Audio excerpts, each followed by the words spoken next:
What's up, guys? Matt Brown here for thelines.com, playpicks.com. We're going to talk some golf. Football season's over. We're moving in to my favorite betting season. I know we had a really good NFL season, but golf, man, we really killed it last year. Hopefully we can continue on this year. As always, guys, we're talking over in the Discord. So click this little button up here in the right-hand corner and get in on all of the golf talk in the Discord as well. Genesis Invitational is where we are right now. So listen, this is the full tournament preview. You can also see, you can get John's betting card here. So there are multiple pieces over on the site, links in the description below as well. Be sure and do that. Subscribe to this channel. Everything's free. You know how this goes. Riviera Country Club, Pacific Palisades, California is where we are at here. Par 71, 7,322 yards. I'll scroll down here so you can take a look at what this course kind of looks like.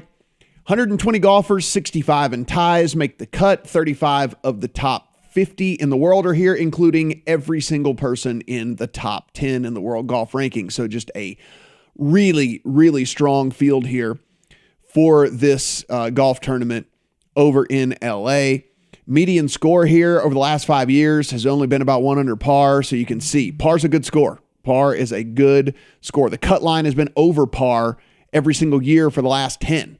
So don't freak out if you're whatever guy you've got, is sitting 1 over par or 2 over par, because the cut line is typically going to be there. If we look at these past winners of this event, Max Homa, Adam Scott, JB Holmes, Bubba Watson, Dustin Johnson, and then Bubba Watson again in 2016.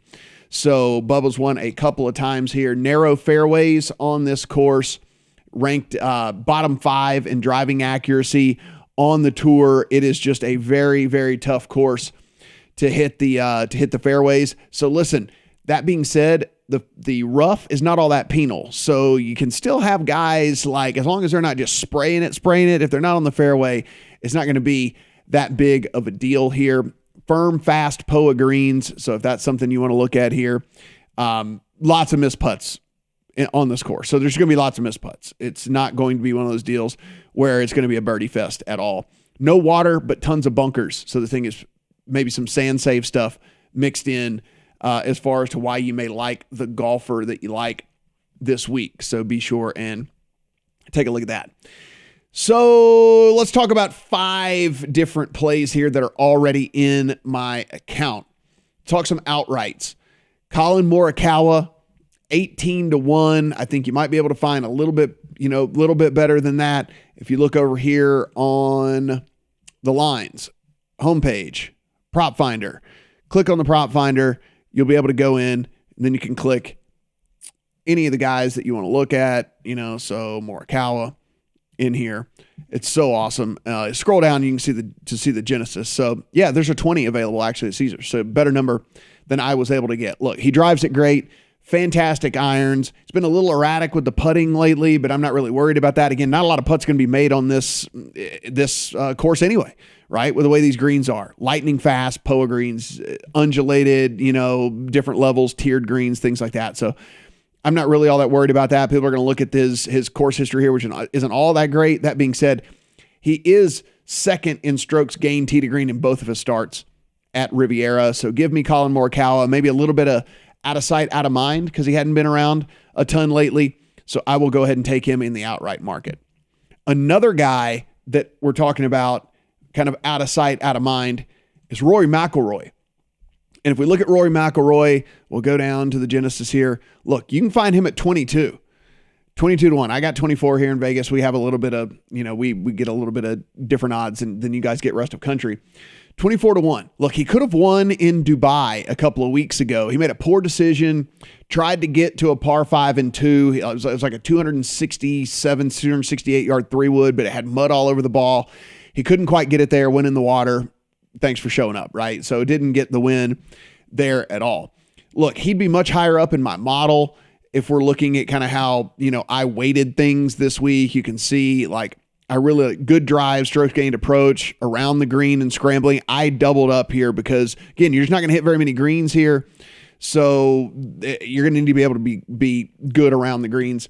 Sand saves, because there is so many bunkers. Par 4s, 450 to 500 yards, because there's a lot of those. Driving distance, because I'm not worried. so much about, unless you're just incredibly erratic, which is why I do have good drives in here as well. But I do want guys that get down there a little bit further, and then 3-putt avoidance just a little bit there on that. If you look at Rory, the problem has been a little bit of his scrambling of late, but look, he's so good. Easy for me to be able to think that he'll be able to get that back. So I'm not all that worried about it, if we're being perfectly honest. He does have 2 top 5s here as well. My next play is going to be Sung J M. And if we take a look at Sung J, here's the thing that I love about him. He used to play every single tournament that came around, right? Sung J used to play every single tournament. You know what he did? He actually took 2 weeks off before playing this tournament. If you go back to the beginning of this season, which again started last fall, he won the Shriners in October. He followed that up with a 9th at the CJ Cup. He T19'd at the Houston Open in November. Now he took a break until January when things cranked back up. T8 at the Tournament of Champions, T11 at the Amex, and then T6 at the Farmers. And then he took Pebble and Waste Management off, which I think is good for a guy like Sung J. He plays too many damn tournaments. So back this week, this is a guy that's 3rd in strokes gained around the green, which I think is so incredibly important this week. He's 3rd on the short season in that. On this short season so far, again, hadn't been in the season all that long. He's 7th off the tee, 4th tee to green, and 5th strokes gained total. Love me some Sung J this week. Sung J's going to win a couple times on tour this year. I do like Sung J a ton. Next guy on the card that is in the account is my man Bubba here. And listen, I don't really love playing Bubba all that much, but look, he just pops so incredibly much for me. In all the models that I ran, if you look at this, he's won here 3 different times. He's won here 3 times. He's got 3 top 5s as well. Now he's missed some cuts here as well. So you just got to understand that might be in the cards. But when he has made the cut, he's finished no worse than 17th. So you just got to understand that whenever you have Bubba. If you go back, and this is a model that I ran that goes back 75 rounds, you can see I put it difficult scoring relative to par because this course is. The greens are firm and the hitting the fairways is difficult. Look who's the number 1 guy in my model. Bubba Watson. Bubba Watson. 71 rounds match that criteria, and here he is 1st overall in my model. I can't argue with the numbers. It's what I'm looking for in this tournament. Bubba Watson on the card for me.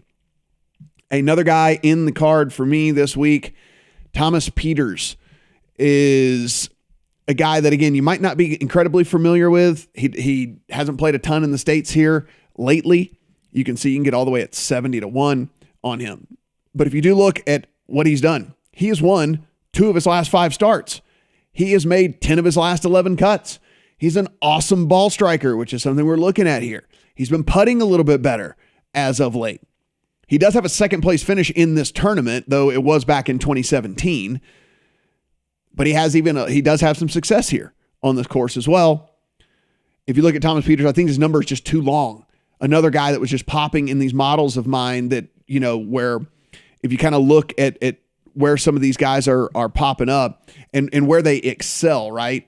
So Thomas Pieters, 24th here in the 36-round model, and you can see approach. He's 10th overall in this field, 17th in sand save, 17th in par 4, 450 to 500.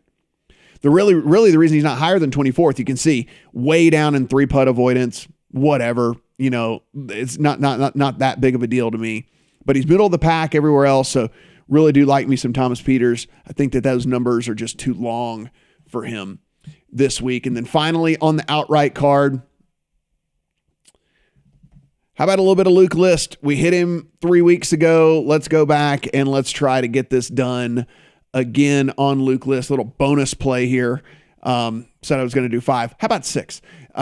With Luke List, listen, he's playing the best golf of his career right now. You can get him 80-1, even with him playing the best ball. He's a bomber. He can get it down there. He's fairly decent.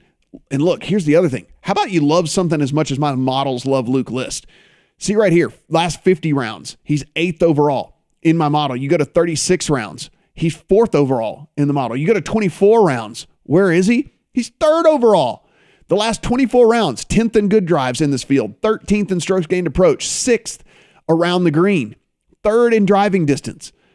He might be number 1 overall if it wasn't for this 3-putting stuff that he's got going on. Luke List, just been absolutely fantastic of late, coming in really, really, really good form.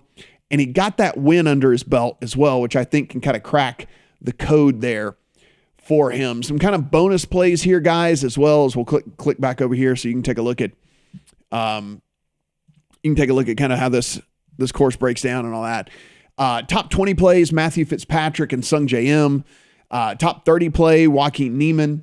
Top 40 plays, Lanto Griffin, Siwoo, and Kevin Na as well. Lanto, great form, good course history here. Na, I'm willing to look past the fact that he doesn't have length off the driver, but I mean, listen, his irons are fantastic. He's awesome. He's a wizard around the greens. I think that could really, really play well for him here in this. And some head-to-heads, I'm looking Casey over Russell Henley, Casey over Sergio Garcia, Kevin Na over Jason Kokrak, and then Sung Jae over Tony Finau. Tony Finau just has not looked right at all this season. So Sung Jae over Tony Finau as well in the head-to-head markets. Guys, again, full course breakdown over here at the lines by John. Look at this, as in-depth of a breakdown as you are possibly ever going to see, even a little bit of DFS thoughts in there as well. Then you can come over here and you can take a look at his betting card as well, where he's going with some of this stuff. And of course, as we always said, as I was looking up here, this prop finder lets you know exactly where you can find the best odds on all the guys.